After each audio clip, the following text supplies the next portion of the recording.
কিছু কথা যা অনেকেই জানেন না।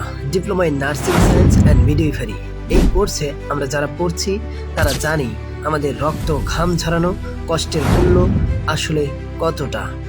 চলুন নার্সিং শিক্ষার একটু বাস্তবতা নিয়ে আলোচনা করি। বাংলাদেশ নার্সিং ও মিডওয়াইফারি কাউন্সিল BNMC অনুমোদিত এই কোর্সটা মোটেও হালকা কোনো কোর্স নয়। 3 বছরের কঠোর পড়াশোনা, তার মধ্যে class, assignment, presentation, clinical practice, internship আর শেষে RN রেজিস্টার্ড নার্স এক্সাম, তাও আবার সব কিছুই ইংরেজি ভার্সনে পড়তে হয়, যেটা একটা বড় চ্যালেঞ্জ।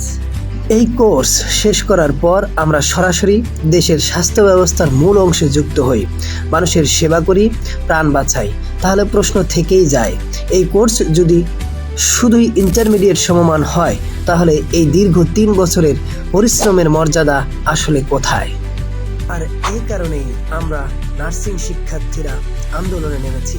আমরা চাই diploma in nursing science and midwifery কোর্সকে একাডেমিকভাবে অন্তত ডিগ্রি সমমানের স্বীকৃতি দেওয়া হোক, কারণ পেশাগত দক্ষতা, পড়াশোনার গভীরতা এবং ক্লিনিক্যাল অভিজ্ঞতা সব কিছু মিলিয়েই আমাদের অবস্থান কোনোভাবেই সাধারণ কোর্সের পর্যায়ে পড়ে না।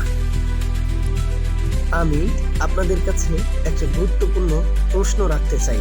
একজন নার্সিং শিক্ষার্থী প্রতিদিন রোগীর শরীরের তাপমাত্রা মাপে, ওষুধ দেয়, ইনজেকশন দেয়, মাঝরাতে হাসপাতালের করিডোরে ছুটে বেড়ায়।